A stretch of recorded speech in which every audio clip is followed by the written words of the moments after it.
Yan. Natapos din. Dito sa Aerox ko. Version 1. Ayan ilagay natin. I-rewire natin lahat yan eh. Ang ginawa ko dyan, nagpalitan lang din ako ng mga ilaw ko tsaka busina. Narita ko na siya ng mga bago. Tapos ito, yung nilagay kong underglow. Ano, may remote siya. Mamimili ka kung anong gusto mo sa mode niya. Ayan. Lipat natin. 9 siya eh, 9 yung mode niya. Pwedeng blinker. Pwedeng naka-lights lang. Ayan, naka-lights lang. Naka-steady. Tapos mode. Tapos pwede rin yung mahina yung ilaw. Kapalakasan mo siya hanggang maging high. Okay. Tapos may mga bright siya. Bright. Ayan, mode, speed. Ayan. Depende sa'yo kung ano gusto mo. Tapos yan, mode natin.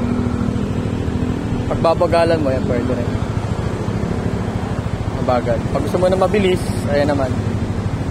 Ayan.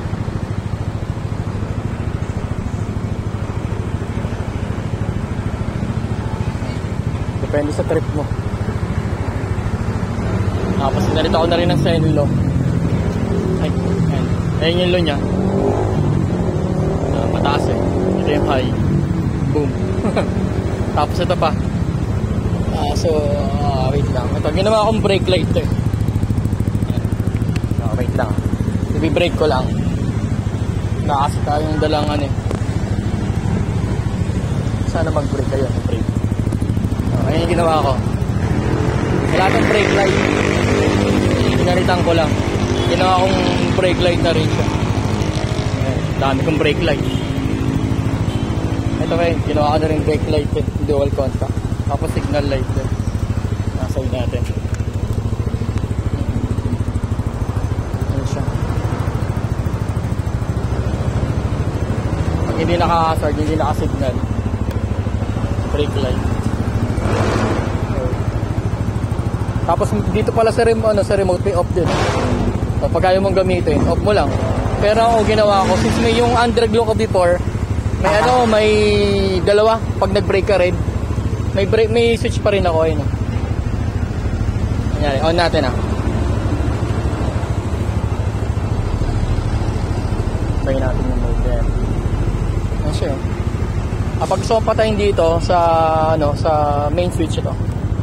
Nagka ka ng switch pa rin. Just in case na masira, mawala, may switch ka pa din dun sa sa motor. Diba? Dagdag lang din. Dagdag visibility. Depende na lang sa kung ano type mong mode. Ayan yung bago ko sa underglow ko ngayon. Kukulangan pa nga ako dito sa harap eh. Dadagdagan ko yan. May pinailalim ko kasi. Nakatago. Dadagdagan ko siya. Yun lang. Dito sa Aerox version 1 na motor ko. Ayan yung mga in-upgrade ko ngayon dyan. Ayun lang. Thank you.